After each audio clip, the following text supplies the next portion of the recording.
Ang walang buhok. Ayan o. Pintad ng palaka. Magkano? 45,000.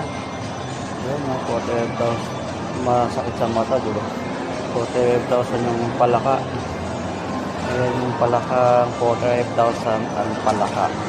Sa kaya gano'n. Ayan o. Antik yun. Dalawa sila. Ayun.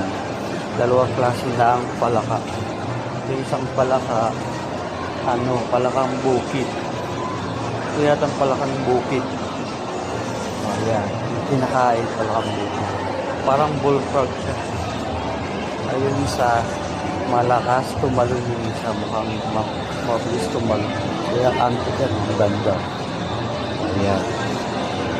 Mga kahoy yan na matitigas magkano.